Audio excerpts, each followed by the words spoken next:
Hello बच्चों, this is R G welcoming you on the behalf of whole Goel classes. आपका स्वागत करते हैं और बेसिकली आज है क्लास 9th का पहला chapter.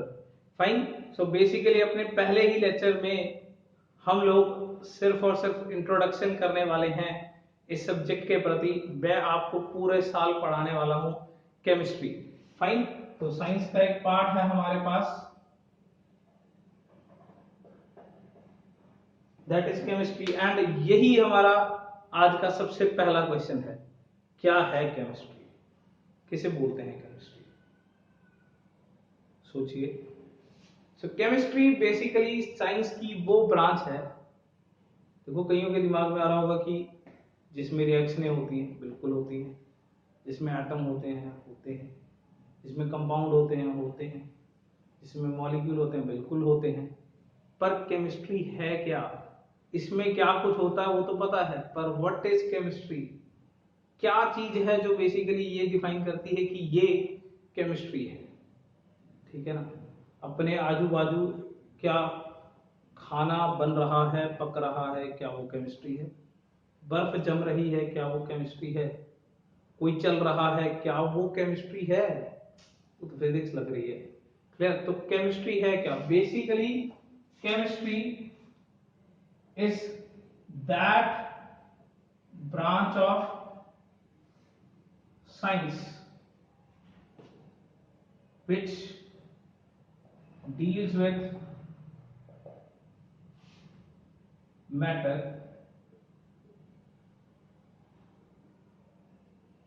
composition and properties of matter and the changes occurring to the matter. Fine. पहली बात तो सिंस ये आपका पहला लेक्चर है तो मैं आपको बता दूं, आपको नोटबुक बनानी मस्ट है। ठीक है ना। जो भी आपको कराया जाएगा उसे आपको नोटबुक पे डेफिनेटली लिख के रखना है, सो दैट आप उसको कभी भी कहीं भी बैठ के रिकॉल कर सको। क्लियर? सो केमिस्ट्री बेसिकली साइंस की वो ब्रांच है जो मैटर के साथ डील करती है। ठीक है ना। मैटर की कॉम्पोजिशन की, यानी कि ये किस चीज से बना हुआ है, उसकी प्रॉपर्टीज यानी कि वो कौन कौन से कैरेक्टरिस्टिक्स या लक्षण दिखा रहा है, and the changes occurring to the matter. अगर हम उसमें कोई भी चेंज लेके आ रहे हैं तो वो चेंज कैसे आ रहा है, ठीक है ना, कैसे उसे लाया जा सकता है उस चेंज को, और उस चेंज के आने से क्या कुछ फर्क पड़ा है, उस चीज को बोलते हैं chemistry. Is that thing clear? तो मैटर, अब यहां पे क्वेश्चन अराइज हो गया है, मैटर क्या चीज है? ठीक है ना। क्या खाने की जो खुशबू है ये मैटर है? क्या ये मार्कर एक मैटर है? तो अब हमारा अगला क्वेश्चन इसी में अंदर के अंदर जनरेट हो गया है कि मैटर क्या है। फाइन। सो मैटर बेसिकली एनीथिंग, क्या है ये मैटर का डेफिनेशन है? Anything that occupies space, has mass and offer resistance is known as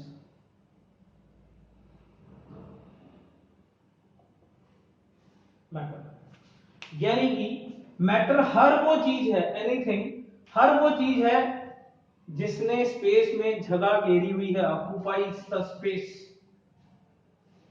और जिसका मास है, एंड जो ऑफर या रेजिस्टेंस यानी कि कोई ना कोई रुकावट दे सकता है। यानी कि बड़ी सिंपल सी बात है, समोसों की खुशबू आ रही है, क्या वो खुशबू एक मैटर है? नहीं, क्योंकि वो एक फीलिंग है, एंड फीलिंग का कोई भी मास नहीं होता। क्लियर? या वो किसी भी तरीके की रेजिस्टेंस ऑफर नहीं करता। क्लियर? तो बेसिकली क्या है, मतलब आपको गर्माहट महसूस हो रही है, क्या वो मैटर है? नहीं है। क्लियर? ये मार्क करें कि डेफिनेटली एक मैटर है। क्यों? क्योंकि देखिए बड़ा सिंपल सा केस है, इसने स्पेस में जगह घेरी हुई है, डेफिनेटली घेरी हुई है। क्या इसका मास है? पूरा ही है, ठीक है ना। और क्या ये रेजिस्टेंस ऑफर कर रहा है? बिल्कुल, यहां से जाती हुई एयर को ये रेजिस्टेंस ऑफर, रेजिस्टेंस का मतलब होता है रुकावट, डेफिनेटली ये उसको रेजिस्टेंस भी दे रहा है। Is that thing clear? Fine. क्या मैं एक मैटर हूं? बिल्कुल हूं। स्पेस में जगह बहुत घेरी हुई है, कोई दिक्कत ही नहीं है, मास भी बहुत है एंड रेजिस्टेंस भी बहुत है, तो मैं तो एक बहुत अच्छा मैटर हूं। क्लियर? तो मैटर बेसिकली क्या है कि हर वो चीज जिसने स्पेस में जगह ऑक्युपाई करी हुई है, जिसका मास है एंड जो रेजिस्टेंस ऑफर कर रहा है। For example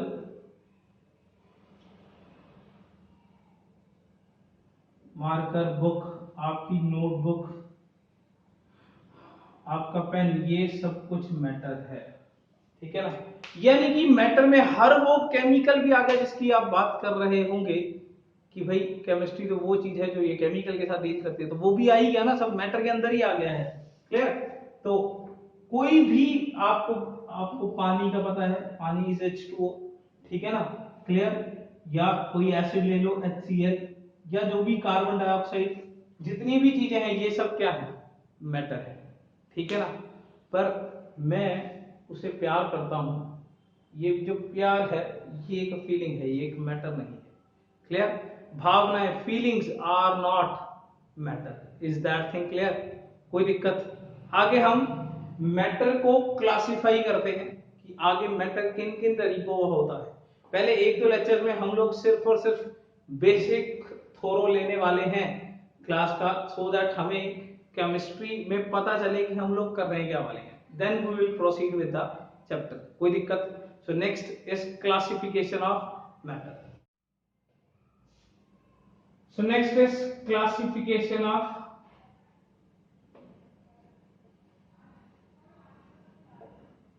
matter. देखो, क्लासिफिकेशन का मतलब है मैटर की जितनी भी एग्जांपल्स हैं, जितनी भी मतलब टाइप्स हैं अलग अलग, उनको कैटेगराइज कर देना। एंड जैसे ही बात कैटेगराइजेशन की आती है ना, या जैसे ही बात क्लासिफिकेशन की आती है, तो एक बात पक्का क्लियर होनी चाहिए जिसका नाम है मुद्दा। किस मुद्दे पे कर रहे हैं?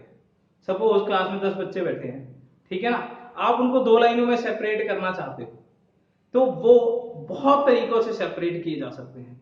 सपोज सबसे पहला बेसिस है जेंडर बेसिस, लड़कों को अलग कर दिया, लड़कियों को अलग कर दिया। दूसरा बेसिस है इंटेलिजेंसी बेसिस, सपोज होशियार सारे एक साइड कर दिए, नालायक सारे एक साइड कर दिए। फिर सिंसेरिटी बेसिस हो सकता है कि सारे डिसिप्लिन्ड बच्चे एक साइड हो गए और सारे के सारे शरारती एक साइड कर दिए।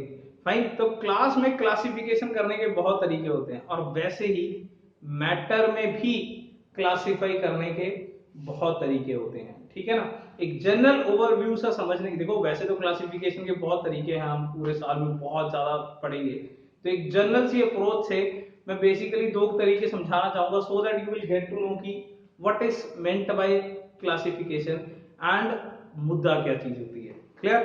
तो मैटर को बेसिकली मैं दो बेसिस पे सेपरेट करना चाहूंगा, on the basis of state. तो ये आगे तीन कैटेगरीज में डिवाइड हो गया है, solid, liquid and gas. Clear? हालांकि 9th में हम काफी ज्यादा स्टेट्स पढ़ने वाले हैं, fine. 4th and 5th and 6th state of matter भी हमारे पास सॉल्व होकर आ गया, पर basic fundamentals are these three states, solid, liquid and gas। and अगर on the basis of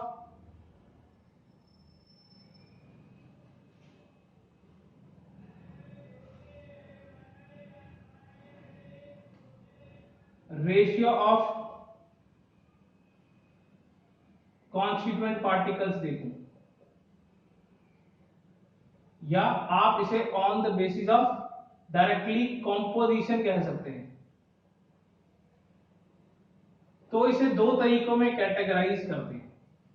one is substances,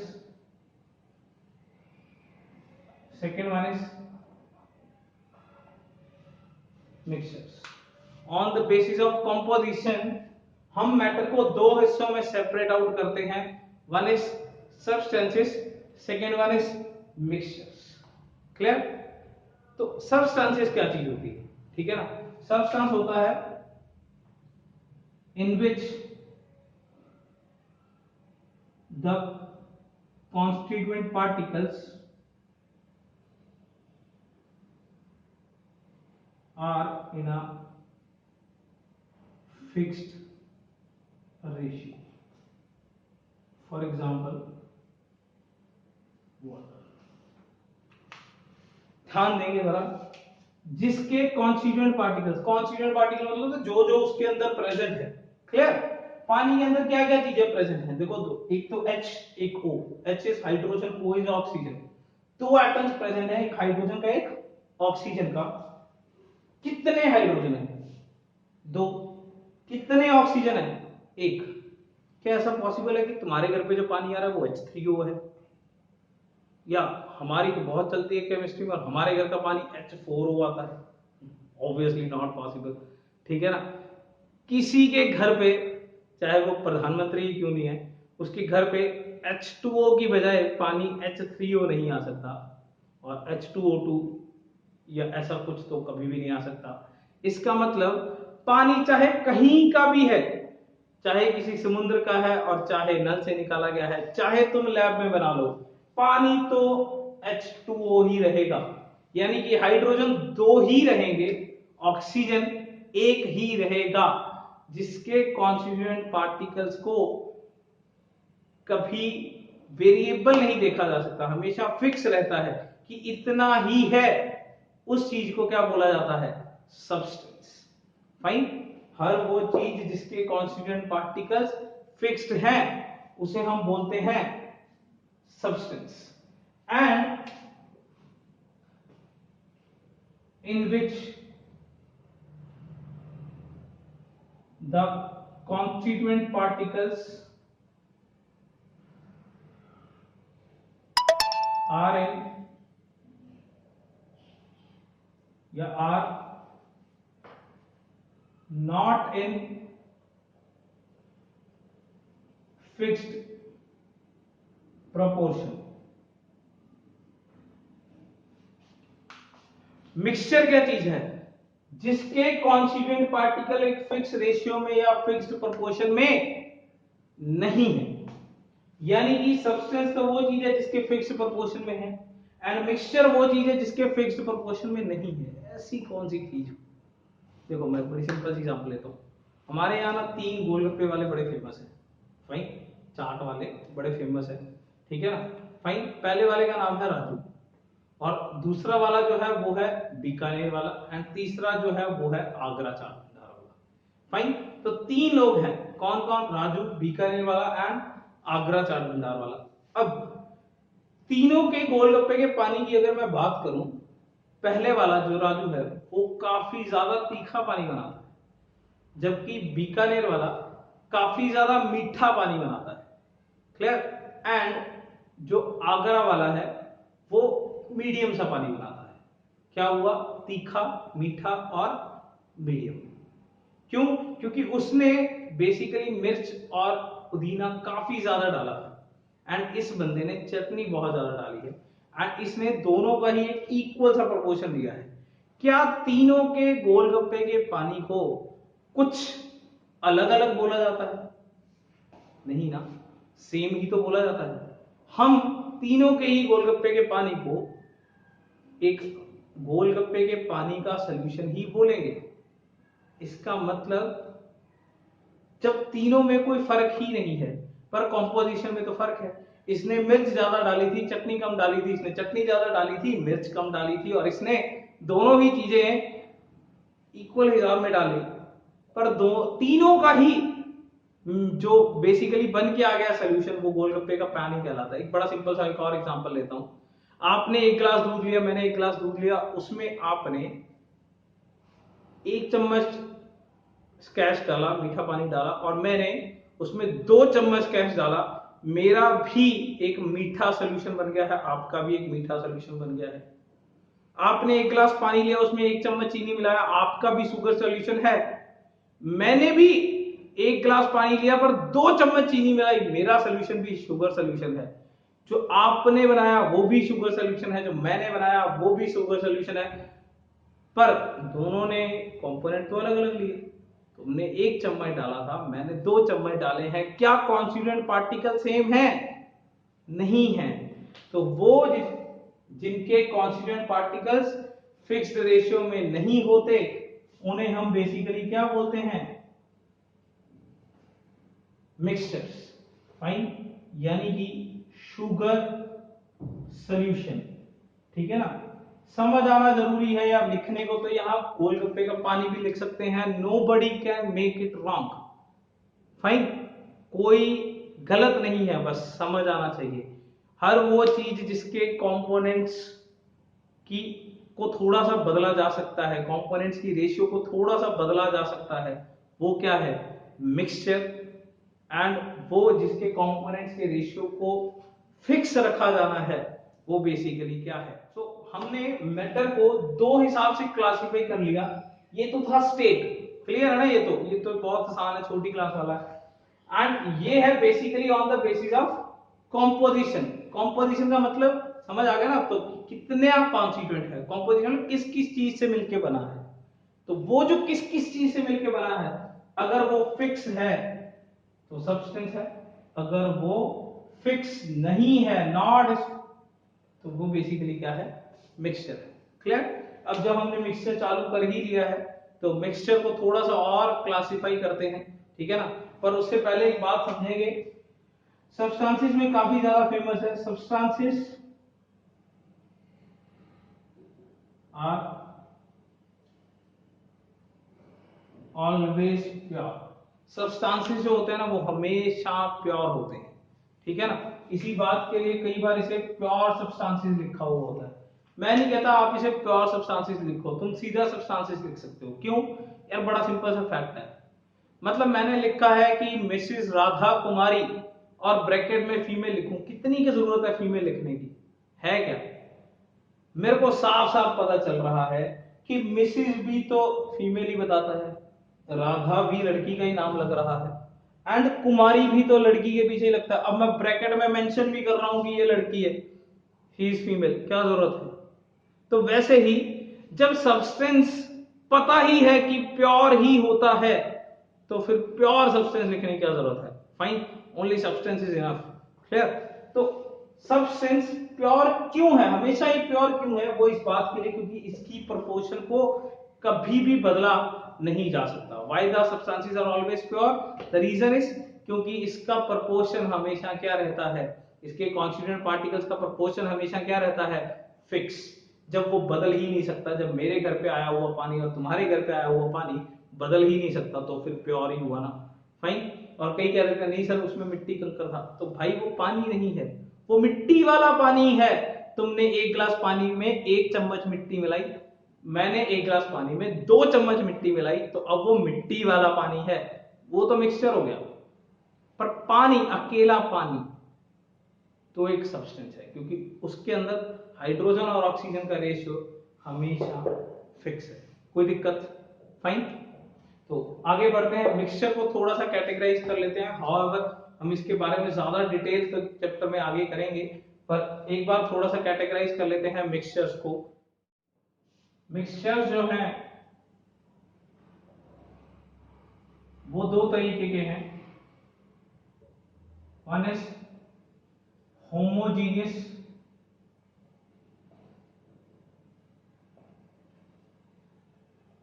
second one is heterogeneous.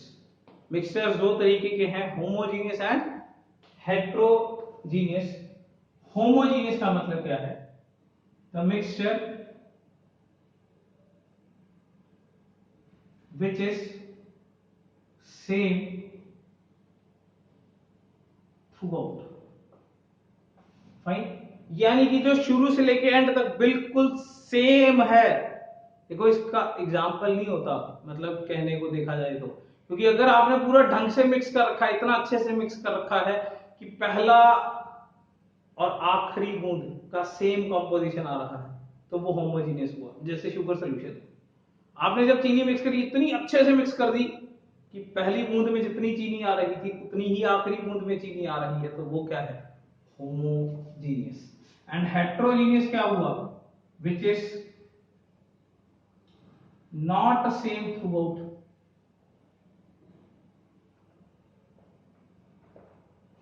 Clear? अब reason देख लीजिए क्या है इसका, मतलब क्यों, कैसा, किस तरीके का मिक्सर हुआ। आप एक गिलास, आप घर पे कर सकते हो ट्राई, कोई दिक्कत वाली बात नहीं है। आप एक गिलास पानी लो और उसमें एक साइड पहले तो चीनी मिला लो और एक में एक गिलास पानी लेके उसमें मिट्टी मिलाओ। आप देखोगे मिट्टी क्या, या तो थोड़ी सी सरफेस पे ज्यादा है या फिर नीचे बैठी हुई ज्यादा है, बीच में इतनी ज्यादा नहीं होगी। इसका मतलब अगर हम ऊपर से बूंद उठाएं, अगर हम ऊपर से बूंद उठाएं तो उसमें मिट्टी एक अलग है, और बिल्कुल सरफेस बिल्कुल नीचे जाके देखें, ठीक है ना, तो वो मिट्टी का कॉम्पोजिशन अलग है, पानी का कॉम्पोजिशन अलग है। पर शुगर सोल्यूशन में आप कभी ऐसा फील नहीं करोगे। जो ऊपर जितना, मतलब बेसिकली शुगर प्रेजेंट होगा एक बूंद के अंदर, बीच बीच में बिल्कुल उतना ही शुगर प्रेजेंट होगा जब आपने उसे अच्छे से मिक्स किया। ऐसा नहीं चीनी थी नीचे पड़ी है, अच्छे से मिक्स कर रखी है, ठीक है ना। तो वो जो पूरा अच्छे से मिक्स हो रखा है वो बेसिकली क्या कहलाता है? होमोजीनियस। एंड जो पूरा अच्छे से मिक्स नहीं हुआ, यानी कि किसी भी जगह पे कंपोनेंट उसकी डिस्टर्बिंग है, कॉम्पोजिशन उसकी डिस्टर्बिंग है, उसे हम बोलते हैं हेट्रोजीनियस। यानी कि हम नॉर्मल केसेस में मान के चलते हैं कि जब शुगर सॉल्यूशन पूरा अच्छे से मिक्स होता है, देखो वैसे तो बड़ा सिंपल सा केस है, किसी भी चीज को जब तुम पूरा अच्छे से मिक्स कर लोगे वो बन जाएगा होमोजीनियस। एंड जब वो मिक्स नहीं हुआ होगा, ठीक है ना, एक ऊपर नीचे अलग अलग तरीके की कंपोजिशन दिखा रहा होगा, तो वो हेट्रोजीनियस होगा। पर इन जनरल केसेस हम समझ सकते हैं कि जब हम शुगर सॉल्यूशन को बना लेते हैं तो वो होमोजीनियस बनता है। एंड जब सैंड इन वाटर होता है तो वो हेट्रोजीनियस मिक्सचर कहलाता है। क्लियर? हेट्रो मतलब डिफरेंट, होमो मतलब सेम। क्लियर? तो ये जो है होमो का मतलब है सेम एंड हेट्रो का मतलब है डिफरेंट। Is that clear? जो पूरे का पूरा सॉल्यूशन पूरा अच्छे से मिक्स हो रखा है एंड यूनिफॉर्म है, ठीक है ना, फाइन, विच इज सेम, या फिर यूनिफॉर्म लिख सकते हैं। यूनिफॉर्म होता है पूरा रेगुलर, पूरा एक अच्छे तरीके से मिक्स होना, which is uniform through out. Clear? ये भी ज्यादा अच्छा शब्द है अगर यूज करना है तो। The mixture which is uniform through out is homogeneous and which is not uniform is heterogeneous. कोई दिक्कत? Clear? So this was your first lecture, fine. तो कैसा लगा ये मुझे डेफिनेटली मेरे व्हाट्सएप पे या हमारे ग्रुप में डेफिनेटली सेंड करिएगा। एंड इसकी नोटबुक जरूर बनानी है, ठीक है ना। You will get the assignment soon, तब तक पढ़ते रहिए। Thank you so much and like share subscribe जरूर कर दीजिए।